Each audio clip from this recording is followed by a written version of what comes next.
Suicide prevention. I'm Lisa Allegas, and this is Newsmakers. September is Suicide Prevention Month. According to the Centers for Disease Control, statistics released this year for the period of 2018 to 2022, 49,476 individuals died from intentional self-harm or suicide. In this edition of Newsmakers, we will talk with experts from the Ozark Center, an entity of Freeman Health System, about efforts to reach people with support. That includes the new 988 suicide hotline, a special event called Beacon of Hope, the VIP program targeting veterans at risk, and a new program right here at MSSU called the Performance Psychology Program, bringing focus to the stress on athletes, particularly football. We begin our conversation with the Director of Crisis Services for the Ozark Center, that's Debbie Fitzgerald, and Assistant Director Stephen McCullough. Thank you both for being here. Well, thank you for having us. We're so happy to be here and to share what resources our community has available. Yeah, well, I'd like to begin briefly with an overview of statistics and what we are seeing in our area. I mean, we know people were stressed during the pandemic. Did we see an increase in self-harm? Has that changed as we move away from that whole pandemic period? Well, excuse me, from what I've discovered research is that during the pandemic, people were at home and had more support because people were around. So we actually had a decrease in the suicide rate for a period of time during the pandemic.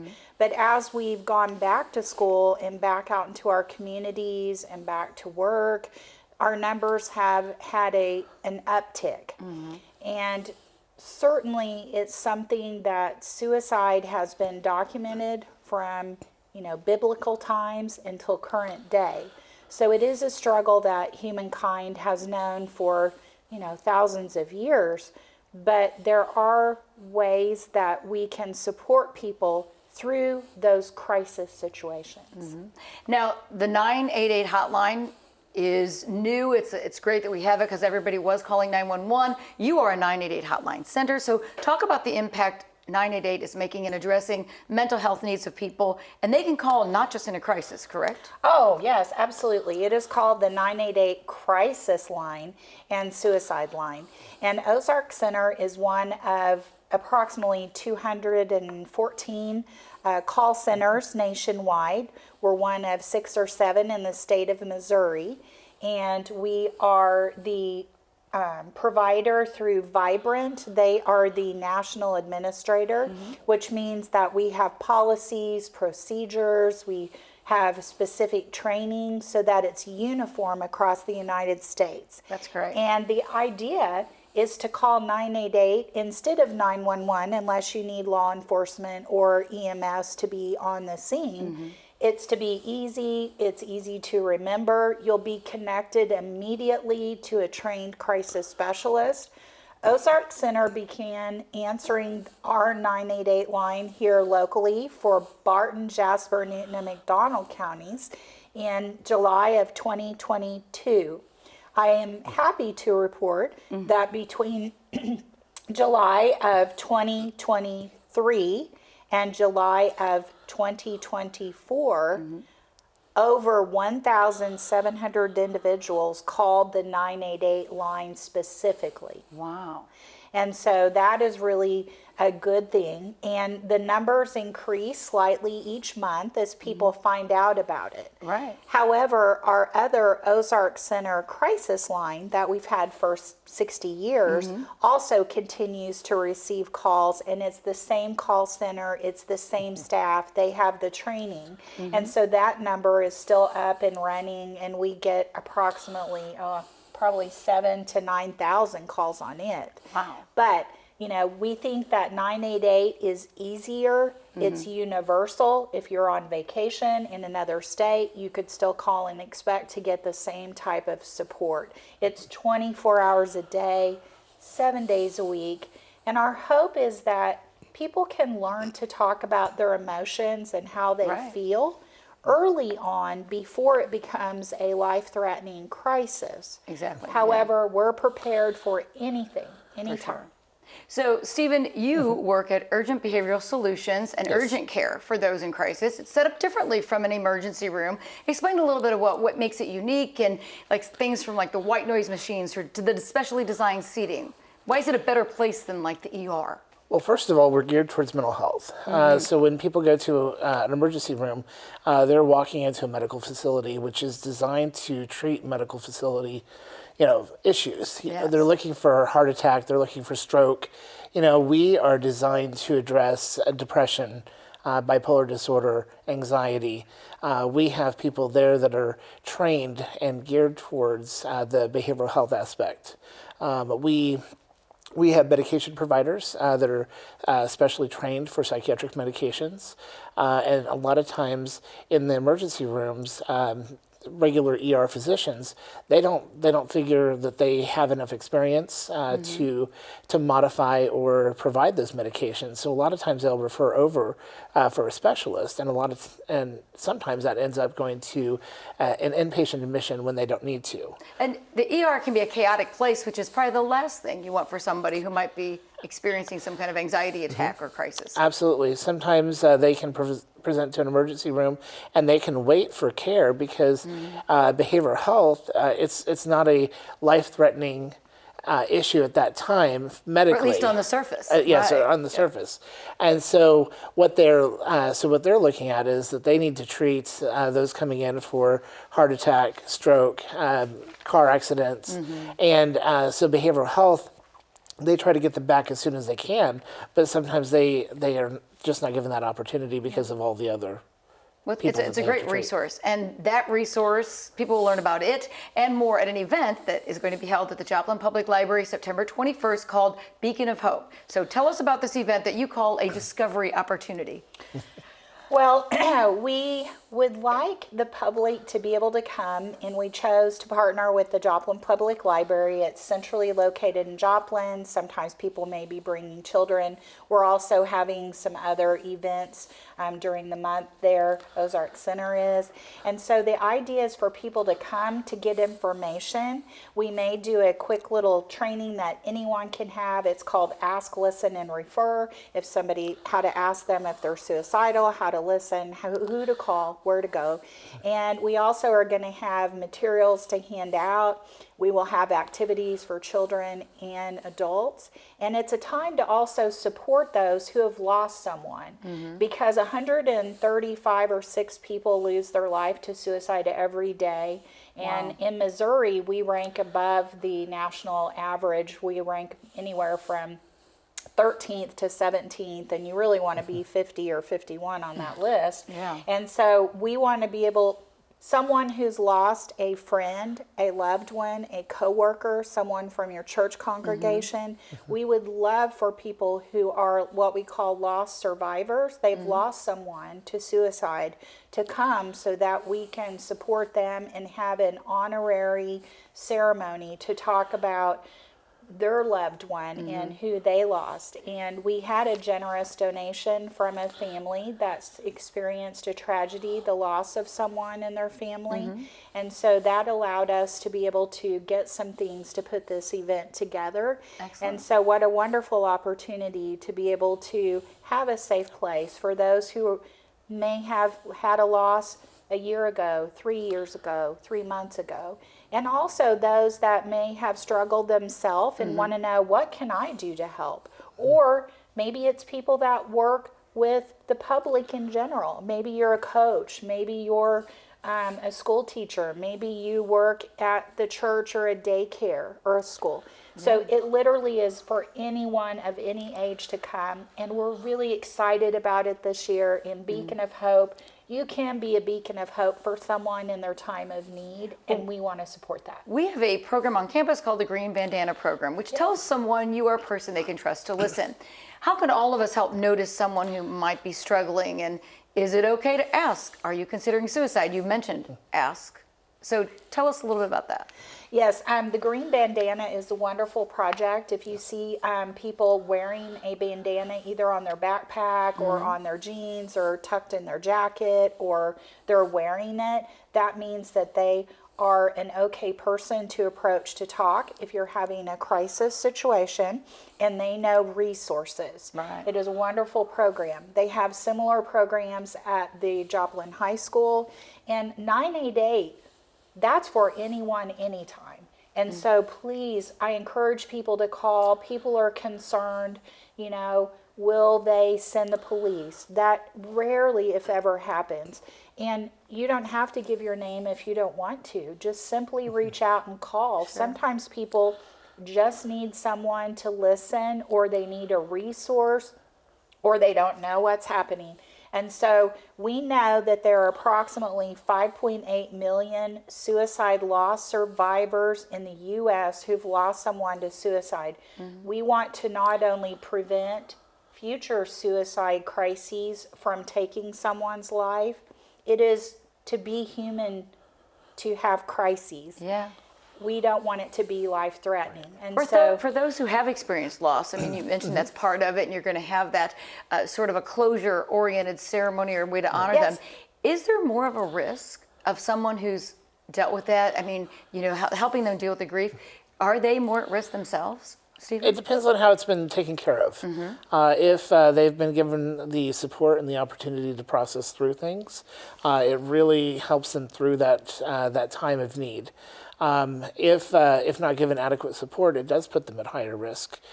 So anytime that we have somebody that has a loss to suicide, we want to give them that extra support and give them that kind of the wraparound service where, you know, we check in on them, we ask them if they're okay, and if they're not, you know, get them connected to somebody that can help. Exactly. I know you have a unique program that helps people dealing with eating disorders as part of Ozark Center, and they might have a display there. Yes.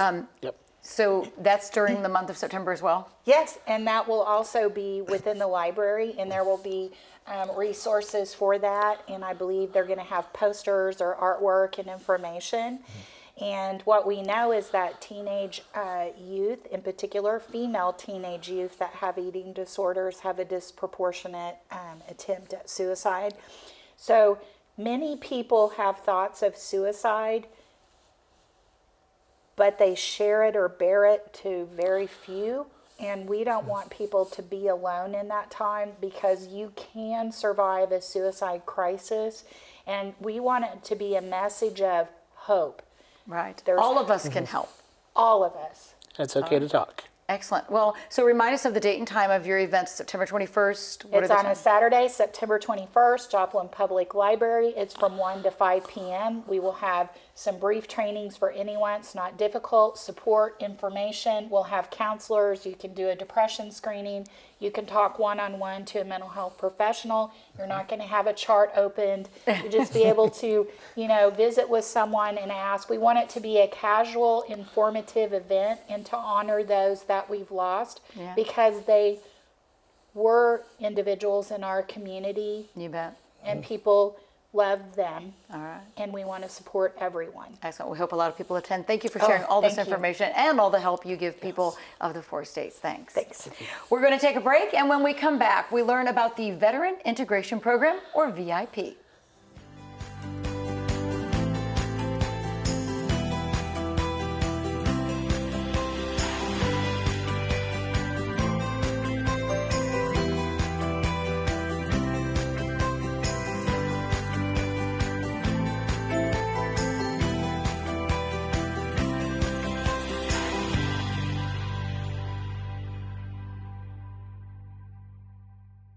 Welcome back to Newsmakers, where we bring focus to Suicide Prevention Month and help available in our area.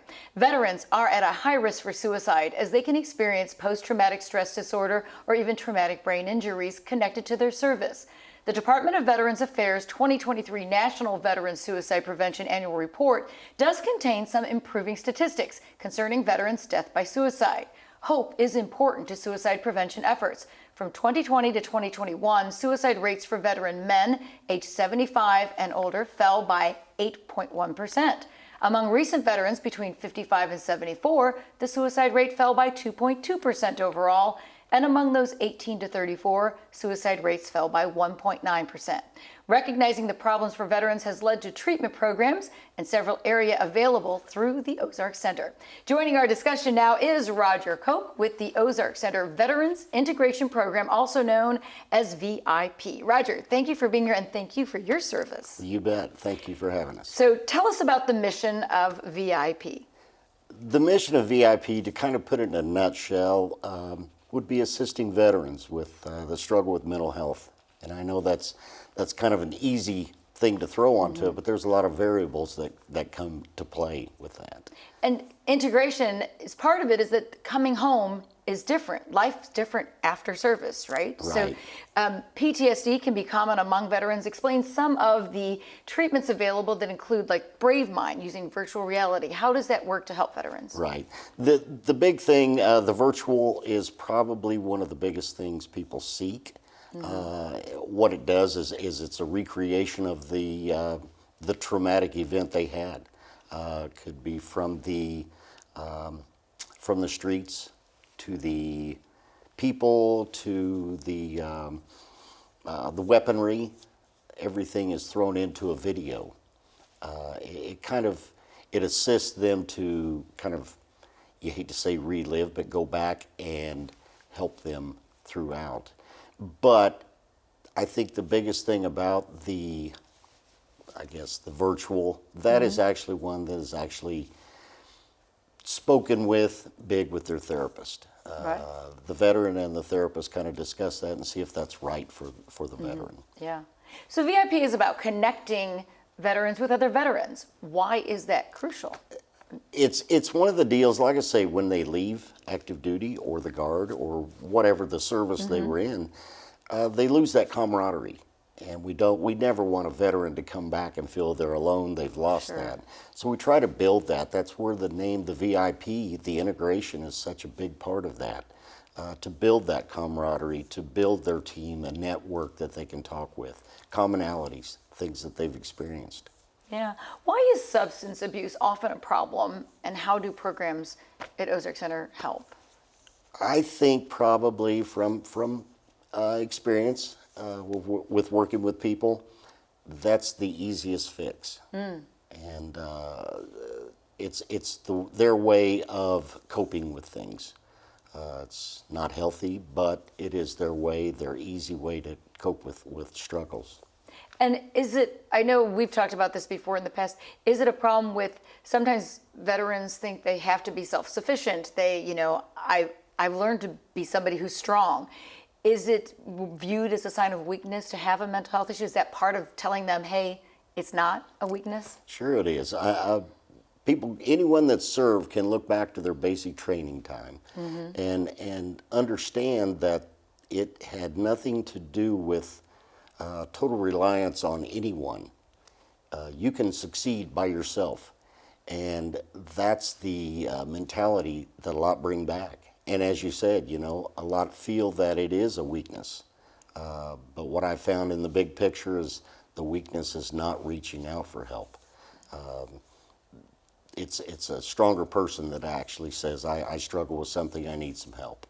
How does VIP work with veterans for employment, and why is getting back to work something that, or getting at least involved in something, how is that important for veterans? And there's a couple things that plays into it. Hope, as you had mentioned earlier. Purpose is another thing. But veterans, what they don't realize is there is help out there. And that's what we've tried to do, to reach out to the community. There are places that hire specifically veterans because they know their work ethic. And it does help twofold. It helps the veteran because then once again, like I say, they've gained some purpose. Now someone is giving me the opportunity. But it actually helps the employer, because they're realizing they're getting a good working person. And then are thinking about today and the future rather than dwelling maybe on the past. Is that part of it too? Yeah, it's, that past is always going to be there, but it doesn't have to identify us or be the sole purpose of us. Yeah. We all have those memories, but it's nothing that defines us. Right. So for a few years, we've been hearing the statistic 22 a day representing veteran suicide. I read in a report from American Military University, The Edge, that now that might be considered a little misleading as it was drawn from a 2012 Veterans Affairs report, which didn't represent all states and implicates veterans of all wars, while the statistics had a majority of suicide deaths by Vietnam-era veterans. Is that group higher at risk? I mean, are you dealing with folks from all wars, or is there one area of group needs really more attention? In the end, we are concerned, definitely being a fellow veteran. I worry about every veteran. Yeah. Some are a little less apt to reach out. The Vietnam era veterans, I get it. They lived in a different time frame. They served in a different time frame. I respect those veterans highly. I respect all veterans. Right. But it's just they've learned to kind of put their struggles within, hole it up as we refer to it, and not get out or share that with anyone. Yeah. Well, post 9/11 veterans still struggle, but are they willing to seek help, being a younger generation? And now that, mental health is more in the forefront, are we seeing more people being willing to try and talk about it? I think the biggest thing that has helped throughout is removing the stigma. Once again, as you had mentioned earlier about the weakness, that was always considered a weakness. But farther, that we go along with this, people are realizing that if I do struggle with things, every veteran definitely struggles with something, one way, shape, or form, and that reaching out, getting the assistance, non-judgmental, from a veteran, definitely that can understand, is a major plus.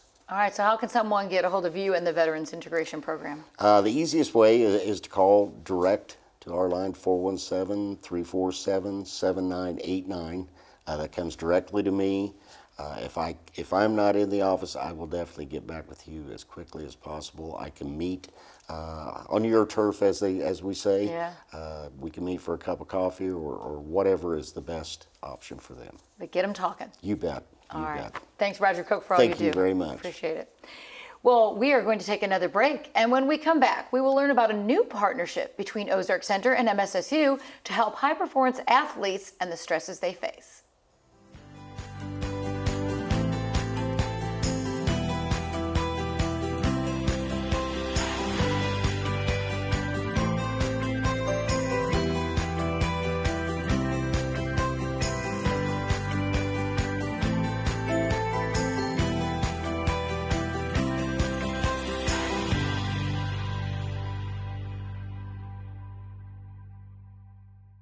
Welcome back to Newsmakers, where we highlight help available during Suicide Prevention Month. The world witnessed the stress that high-performing athletes can face when Simone Biles, the gymnast, removed herself from the Tokyo Olympics to focus on her mental health. We saw that she came back stronger and won gold medals at this past summer's Olympics.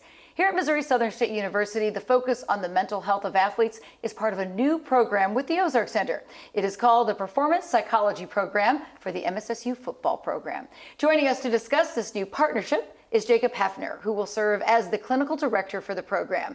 The program will provide behavioral health and performance support for student athletes in the football program. He is also the director of adult psychiatric practices at Ozark Center. Welcome, Jacob. Thanks for being here. Thanks for having me. So this is something brand new. College athletes often face a juggling act with their time, coordinating practices, games, classes, and finding time to do homework. What kind of toll can that take on an athlete's mental health? Yeah, that can take a significant toll. It's a lot to put on an athlete's plate. We're all used to managing the day-to-day activities, but they're full-time students, and then on top of that, that challenge of the expectations with the sports performance, specifically with the football team. It's managing the travel, the constant travel that's happening, and a lot of these athletes are trying to hold a job and perform at the highest level, be successful in their academics, and then just try to figure out navigating life at a time that's not easy for anybody. Right. I mean, you mentioned the bus. Doing homework on a bus, probably not the easiest thing to do. Plus, I mean, they have to maintain a certain grade point average to stay on the team. So that's added pressure. Just maintaining that academic eligibility and figuring out the time management. My oldest son's in college, and he spent so much time just on the homework part of it alone. So just trying to imagine building in that training schedule and the individual workouts in addition to it all it's a lot for an athlete. So are they more prone to mental health issues than their peers, or are the rates comparable to other students who might also struggle in college? Yeah, it's a good question, and it's one that started to, we've had more awareness about it, because what we know with student athletes, about 30% of them are going to experience major depressive disorder. In the last 20 years, we've seen suicide rates among student athletes double, and it's now at 15% of athlete deaths are attributed to suicide. We see, since the pandemic, we've seen a 1.5 to 2-fold increase in rates of anxiety and depression, and then about 85% or better of our athletes report higher levels of stress than their non-athlete student counterparts. So we know it's taken a toll, and we know that this is an issue that we need to address. So then what will this program do? What does sport and performance psychology bring into focus for these athletes, and what will be your role? So I'm excited about their program because I love sports, number one, and so to be able to take two things that I love, which is helping people be successful and particularly managing their mental wellness, but to be able to combine that with sports and sports performance, it's a dream. It's a dream ask for me. But this position really is going to look at how we function overall. Think of it as what we do, what we think, and what we feel, putting those all together for the individual. Athletes already perform at an incredibly high level physically, and yet we know with these other risks that we just talked about, if we can help support them on their mental and emotional capacity so that those three are working together, then we're going to get not only the best athletic performance on the field, but we're going to prepare these students to be successful in navigating the challenges off the field and also in the future. So how will it work? Is it one-on-one? Is it group sessions? Will there be programs? How's it going to develop? It's going to be all of the above. Okay. So in order for it to work at its best level, we want it to be, mind, body, and sport, if you will. So we need that individual to be embedded within the football team's coaching staff. So so they're going to be on the sidelines. They're going to be at the game, at the practices, consulting and learning what the other coaches are doing on the physical performance, and then they're going to be able to provide guidance and support on kind of that mental part of the game and handling the stresses and the challenges. Football's a passionate sport. It is. And so if we can manage those emotions and manage that passion and harness it in the right ways, we get the best outcomes. That's going to translate as well to off the field, that those same skills of managing the emotions, of being able to focus and perform well in high stakes environments, that's going to translate into their mental well-being off the field as well. So it's going to be individual. There's going to be educational components to it. Again, just like a coach would have some group training sessions and film sessions, and then there's going to be one-on-one work. There's going to be work that's done outside of the classroom setting, and it's going to be a dynamic process that's tailored to each individual athlete. Excellent. Sounds like a great program. We look forward to hearing more about it once it's implemented. Thank you, Jacob Hefner. Thank you. And that wraps up this edition of Newsmakers. Thanks to all our guests, and thank you for watching.